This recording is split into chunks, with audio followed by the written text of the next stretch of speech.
Pessoal, primeiro é um grande prazer estar aqui com vocês hoje. Como foi muito bem falado, né? Sou filho da PUC também.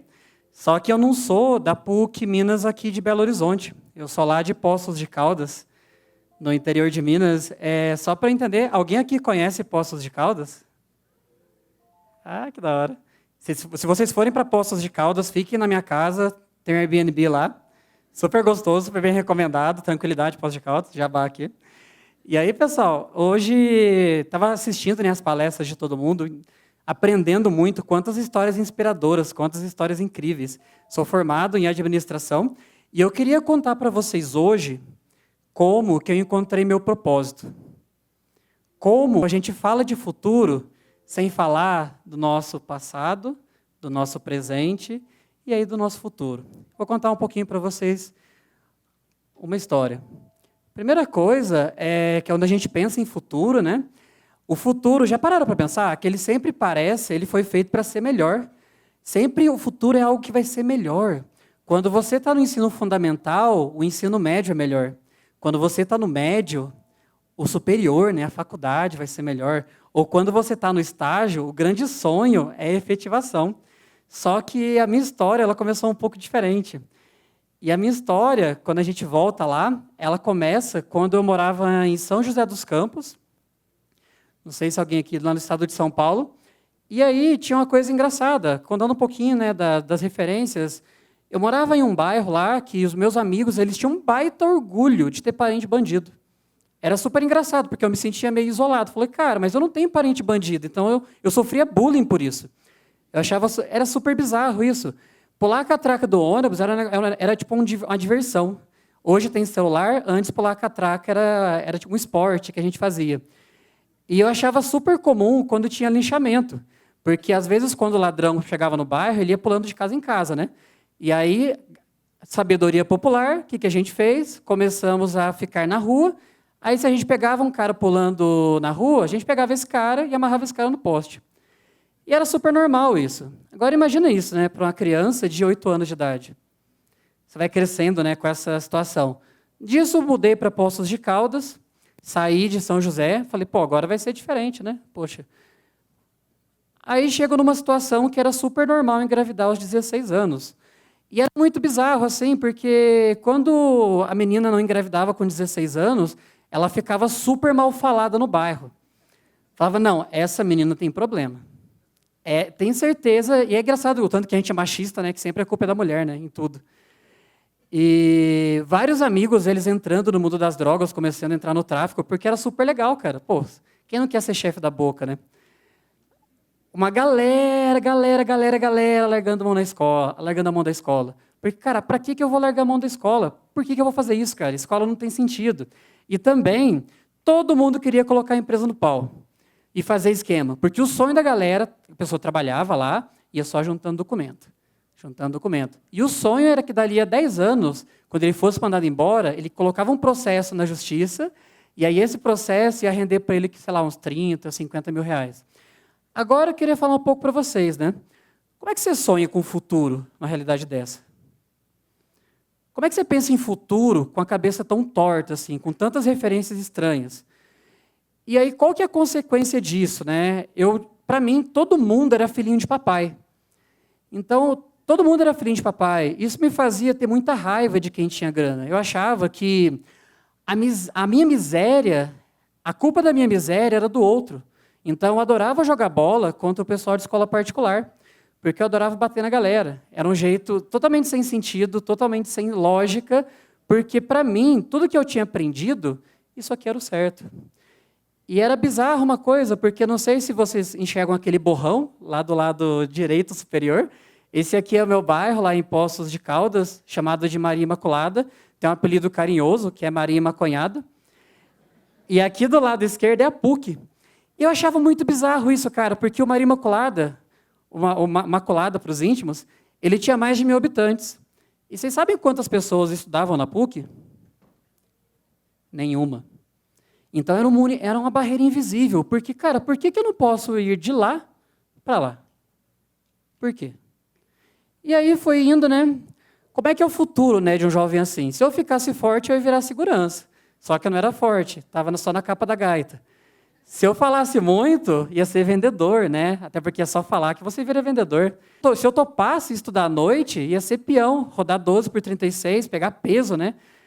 Se eu largasse a mão de tudo, ia ajudar, ia virar servente, né? Ajudar a galera a pegar laje. E se eu fosse mais ou menos, eu trabalharia no supermercado. E foi onde eu comecei com o meu primeiro emprego aos 16 anos.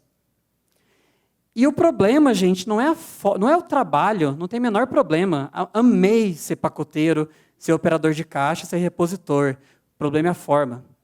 Se você não tem sonho, se você não pensa no teu futuro nessa idade, isso vai ser o seu limite. Você não consegue enxergar possibilidades para você. E teve um dia que esse dia marcou muito a minha vida, porque nessa época eu lembro que eu estava de folga, né? Do São Michel, que era o supermercado que eu trabalhava, e eu cheguei mais ou menos, acordei 7 horas da manhã, não sei porquê, né? Na época em folga a gente acaba fazendo isso, né? Acorda mais cedo.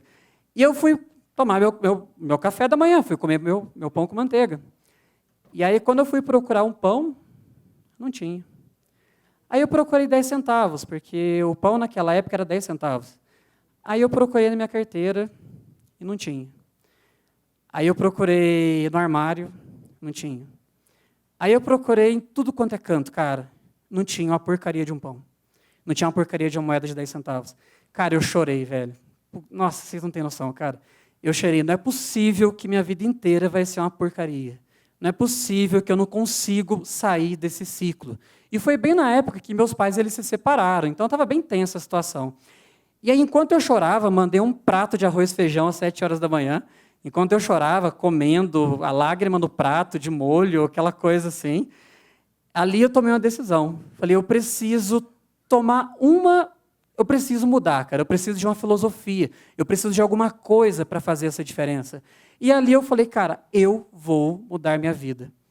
E não vai ser só a minha vida. Eu vou mudar a vida de vários jovens que estão na mesma situação que eu estou. E aí, nesse dia, foi engraçado, que eu lembrei, eu gosto muito de rap. Gosto de rap e ópera, gosto de tudo quando é música. Não sei quem gosta de Racionais, tem uma parte de uma música que fala, né, que tem a fé, porque até no lixão nasce flor. E eu falei, cara, Mano Brown é gênio, cara. Mano Brown tá falando comigo nessa música. Ele falou, cara, dá. E aí foi doido, porque quando eu resolvi tomar uma atitude diferente, mais cedo do que eu pensava, nasceu esse trem aqui, nasceu o ProUni. Eu lembro até hoje da opinião da galera de ProUni. Cara, por que eu vou fazer prova no final de semana, cara? Você é tonto, cara. A galera vai jogar bola. Só que aqui eu falei, cara, essa é a primeira ação que eu vou fazer que vai mudar tudo. Fui e ganhei bolsa de 100%. E era engraçado, porque nessa época eu tinha uma visão super conturbada de universitário. Porque eu queria muito ser esse cara. Eu não sei se vocês conhecem American Pie. Cara, é meu sonho, cara. Os caras só fazem festa. Meu sonho na faculdade, na PUC, era uma festa que a galera dançasse na cadeira, cara. Falei, cara, um dia ainda vou fazer isso na minha vida. Então, eu achava muito da hora esse mundo universitário, deve ser massa. Ou então, tinha um programa. Cara, esse programa. Não sei se todo mundo conhece. Tá vendo aquela galera ali da direita? No caso de vocês, à esquerda? Os universitários. Cara, eu ficava lá em casa, falei, mano, esses caras são muito da hora. Porque os caras, eles ajudam o Silvio Santos, cara. E o Silvio... Como que alguém ajuda o Silvio Santos, cara? Sendo universitário. Então, eu vou ser universitário. Porque essa galera é inteligente. Aí, quando eu entrei na faculdade, eu descobri que não é mais ou menos assim. Mas, na época, era a grande visão. Então, olha o cara do American Pie, imagina. Oh, cara, olha que lugar mágico, a faculdade. Você só tem festa e você tem o cara ir de terno, cara. Poxa, que da hora o cara ir de terno. Eu queria um terno. E entrei, cara. Comecei a fazer administração. E eu percebi que era da hora, cara. A universidade é um negócio doido. E foi muito louco, porque lá foi um dos maiores choques que eu tive na vida. Porque eu conheci uma menina que o que ela gastava de ração para o cachorro dela era maior do que o salário da minha mãe e o meu do meu irmão juntos. E sabe o que era o mais louco de tudo? Ela era gente boa.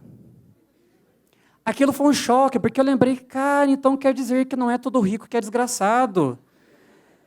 Foi muito louco, porque eu entrei em parafuso, cara. Eu falei, mano, quanta gente que eu bati sem querer. Não foi que sem querer na época. Quanta gente que eu, sem querer, tive atitudes inapropriadas durante os jogos de futebol, porque me falaram que só tinha uma versão. Aí eu lembrei que eu tinha uns primos que eram bem desgraçados também, cara. Então não é grana. Não é grana. Não é grana. E a gente às vezes escuta, foi muito legal falando sobre bolhas, né? Às vezes você escuta tanto uma única versão que você acha que a tua versão é a certa. E isso não existe. E aí eu comecei, cara, da hora, assistindo aula, pá, não sei o que tem ali, tô ali universitário, não estava tendo festa, não era tão inteligente ainda, mas não está faltando prática. E aí foi a segunda ação que eu tive que mudou tudo. Entrar na PUC Júnior. De 600 alunos, 4 toparam. Cara, eu pensei, cara, se de 604 toparam, é claro que deve ser bom o negócio, né? Porque só 0,6% e eram desses caras aqui. E aí foi doido, porque quando eu entrei na PUC Júnior, aqui é a foto do menino. Que coisa feia, casou ainda. Lá na empresa Júnior, você tem uma impressora ali atrás, e aqui eu e a Camila. Camila era a presidente da empresa Júnior. Você vê o cabelinho, não sei o que tem, fazendo sucesso ali com as menininhas, celular para mostrar que é inteligente, tem que mostrar o celular, aquele de flip, que era da hora pra caramba. E aqui aconteceu um negócio.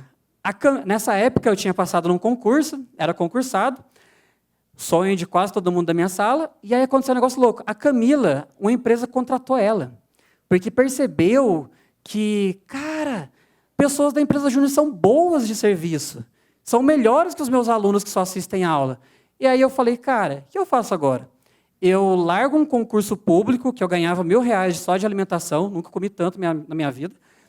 Nossa, eu comia muito, muito, muito. Orgulho da mãe, porque o filho concursado era o orgulho da mãe. Minha mãe falava para todo mundo, ó, meu filho, ó, concursado. Concursado, cara. Pô, cara. E aí, o que eu fiz?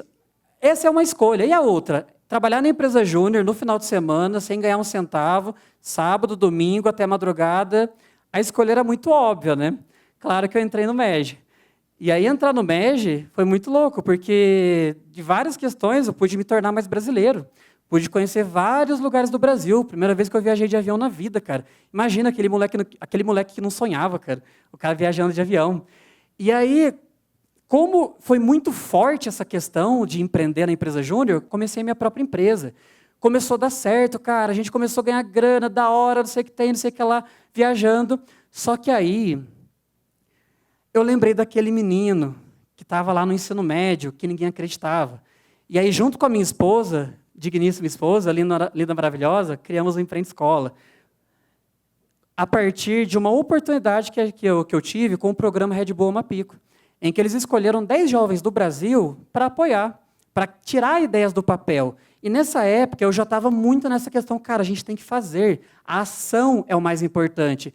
E aí criamos o Empreende Escola, para trabalhar várias questões com esse jovem, que ele não tinha acesso, ele não sabia como é que funcionava, para preparar esse jovem para a vida.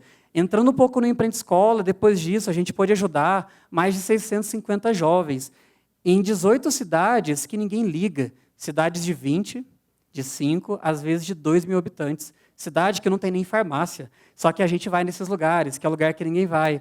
E aí foi bacana, porque a gente começou a crescer com o Empreende Escola, começou a ter um caminho, né, de reconhecimentos por causa dessa ação.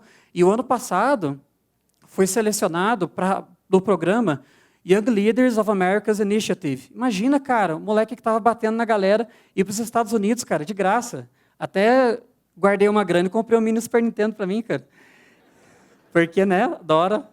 E aí foi muito massa, porque quando você começa a ter isso, começa a ter a noção da importância do sonho, da importância de começar a ter futuro. Tive algumas das experiências mais incríveis da minha vida, cara. Imagina, se eu falasse para um moleque de 15 anos que ele ia encontrar um dia o CEO da Microsoft, que ele ia na Amazon, que ele ia no aniversário dele, no Cirque du Soleil, cara. Você nem sabia como é que falava esse negócio. Então, imagina, cara. E essa semana agora, por causa do Wiley, eu acabei de ser selecionado num programa chamado Youth Lead, o único brasileiro de 22 jovens do Brasil, do mundo, para falar sobre liderança jovem, para compartilhar oportunidades. E a Fundação Lehman acabou de fazer um processo de seleção para fazer mestrado fora do Brasil, nos Estados Unidos. E de 800 pessoas, olha a minha carinha bonita aqui, ó. Então, imagina que esse moleque...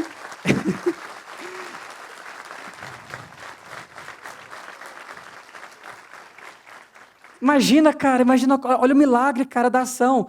Esse moleque vai estudar em Harvard, cara, e eu vou. Eu não tenho dúvida disso. Porque quando você está acostumado a tomar pancada, a viver a vida no nível hard, você não está acostumado que as pessoas te ajudem. É só mais um sonho. E aí é louco que quando eu comecei a refletir sobre isso, eu percebi que a filosofia da minha vida era isso aqui. A partir do momento que eu dei o primeiro passo, a partir do momento que eu comecei a fazer, tudo mudou. E aí a gente começa a pensar em futuro, né? O que eu penso de futuro? O que é futuro, gente? O futuro, para mim, eu sonho todo dia com o futuro em que a gente tenha um país mais doador. Então, nós criamos um projeto chamado Faça a Diferença, em que a gente está pegando ex-bolsistas do ProUni, que tiveram a vida transformada para investir no jovem. E está na primeira turma, e a gente vai chegar no Brasil inteiro. E quando eu sonho com o futuro, eu sonho com um país, com um mundo, em que as oportunidades sejam para todos. Que a mesma oportunidade que chega na capital, chega na cidade de 1.500 habitantes.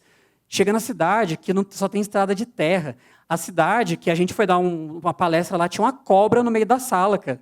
Literalmente uma cobra, cara. Que bizarro um negócio desse. Então, eu sonho também com um país em que muitas vezes esse jovem, que ele tem tecnologia, ele tem contatos, eu sonho que esse jovem tenha amigos. Eu sonho que esse jovem tenha suporte. Quando muitas vezes o professor não acredita nele, os pais não acreditam nele, muitas vezes ele não acredita. A gente acredita, cara. A gente está lá. Se ele está afim de chorar, a gente chora junto, porque por mais tecnologia que a gente tenha, está faltando olho no olho, está faltando carinho, está faltando a gente fazer a nossa parte, está faltando nós agirmos. E o que eu faço todo dia, que eu trabalho todo dia, acordo 5 horas da manhã, é para que o privilégio de alguns, ele seja direito de todos. Muito obrigado, pessoal.